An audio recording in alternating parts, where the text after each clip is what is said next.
Women haven't always had it as good as men. Most of the time, any power they might have had was through their husbands. But whether they ruled as a consort or in their own right, many ladies wielded power and ruled people and governments. There are plenty of women throughout history who were completely bizarre, on their own merits. From wearing pants to sexual exploits to obsessions with death, these are just some of the queens who were considered really weird people.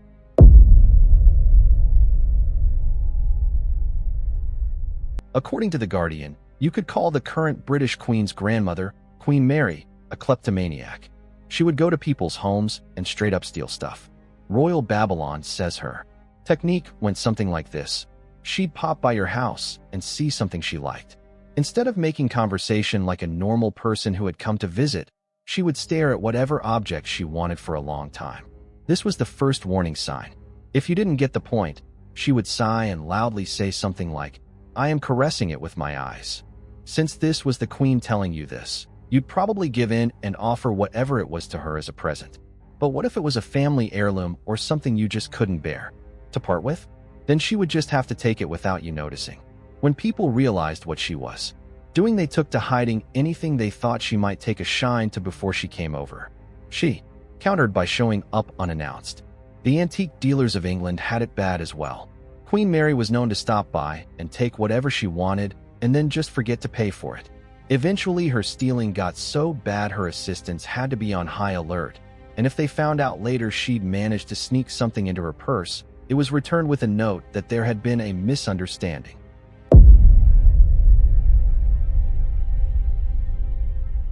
Queen Nzinga of present-day Angola had a lot on her mind. She was busy fighting the Portuguese for most of her rule, after her brother died and she took over. This worked because she kept the Portuguese at bay for 40 years. During this time, she also wanted to get busy. That's why she pulled together a harem. Yes, ladies can have harems, too, of some of the hottest guys. Oddly, she made them dress up like women, but maybe it made sense since she was strutting around looking like a man. However, she didn't have the time to walk into her harem and decide who she was going to sleep with every night. Harvard's library collection says this is why she came up with a quick and logical way around this. Nzinga would just have two dudes fight to the death every night and bed the winner. The next day, she would execute the winner as well. Bedroom needs solved. At 75 years old, she finally decided she wasn't cut out for this anymore and disbanded her harem. That doesn't mean she ditched everyone, though. From Eve to Dawn, A History of Women in the World, says that she married one of her youngest wives, making her a serious cougar. But hey, if you could get away with it, you'd probably do it too, right?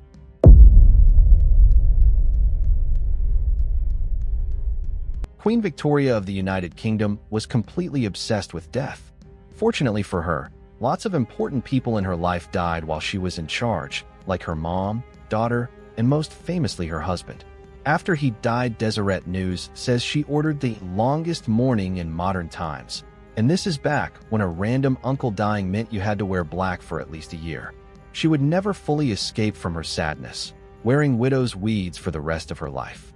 It was a completely morbid obsession. In more rock and roll news, she also regularly took opium, according to WeirdHistory. But those were legally available at the time. You can't compare today's illegal drug use to what was basically prescription medication. Well, fortunately, Queen Vic also dabbled in some controversial stuff, namely chloroform.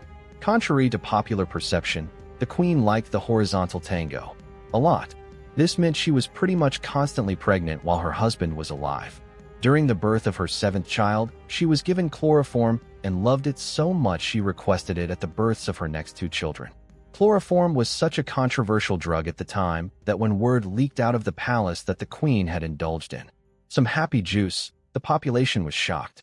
The famous medical journal The Lancet insisted the rumors could not be true, but they were.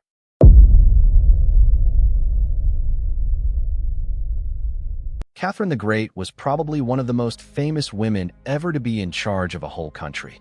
She ruled Russia with an iron fist and did a pretty good job of it. She's well known for her crazy libido, but the most famous story about her is an urban legend. She wasn't killed by doing the nasty with a horse. In fact, she never got her lady bits anywhere near a horse. But she did like doing the dirty with guys. She wasn't as prolific as some kings, though. When she fancied a guy, she stuck with him for a while before moving on to another conquest. But when you're busy running one of the biggest countries in the world, you don't have time to waste on guys who don't measure up. That's why Catherine didn't take any chances. According to The Poet and the Vampire, the Empress had a friend named Countess Bruce try out anyone she was thinking of having a relationship with. This made a twisted kind of sense.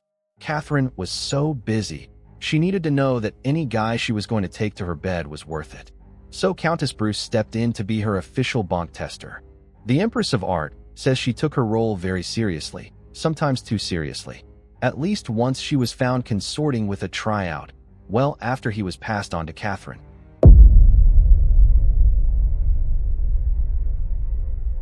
MarieAntoinette is probably one of the most famous queens ever.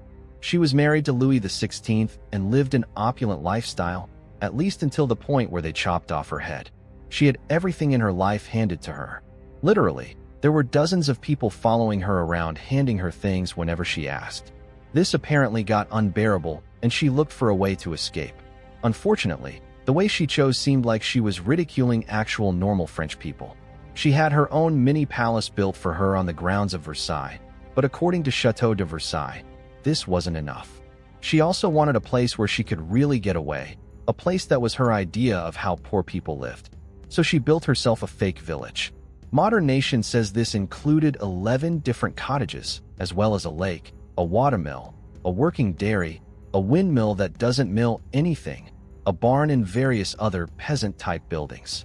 MarieAntoinette wasn't just half-assing this. She expected her guests to totally buy into the fantasy of being a poor farmer or whatever. Women were told to ditch their fancy ball gowns for something simple and common. She even brought her kids to learn about farming. Her bonding with the peasant class wasn't enough to save her losing her head, but she tried.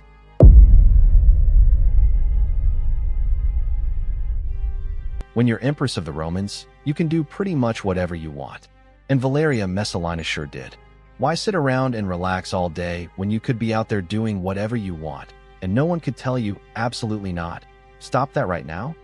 The exploits of Valeria Messalina were legendary, literally, as in we don't know for sure if they were true or not. But a whole lot of historians recounted the same story, which is about as good as it gets for historical evidence. According to History's Naughty Bits, Tacitus, Suetonius, Pliny the Elder, and many more all recount the same tales of Valeria Messalina. It's up to you if you think they're true or not. The Empress was a working girl long after she didn't need to be. She owned a house of ill repute where ladies plied their favors for cash and made a tidy sum out of it. Roman emperors says she even made upper-class ladies participate in the nightly goings-on. Valeria Messalina was a champ in the bedroom, according to reports. It was said that she set goals for her ladies and would participate in the fun herself. Supposedly, she often won contests about who could bed the most men in a night, sometimes racking up 25 guys, which is pretty crazy. It might just be a story about how she used her sexuality to control her husband, the Emperor Claudius.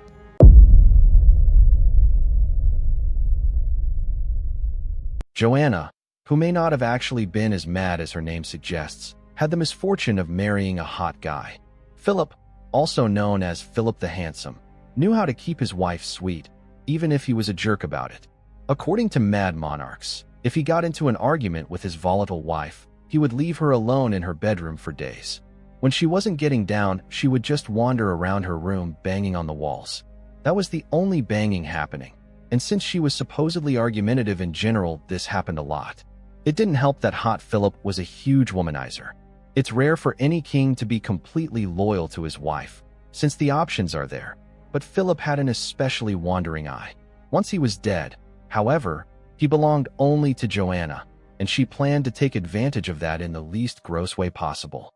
Time says that once she had her husband's dead body all to herself, she wasn't about to give it up easily. Knowing he belonged only to her now, she delayed letting her husband be buried. Even after he was finally interred, she had his coffin opened so she could kiss his feet and make sure his body hadn't been stolen. Even when he was dead, she ordered that women had to be kept away from him.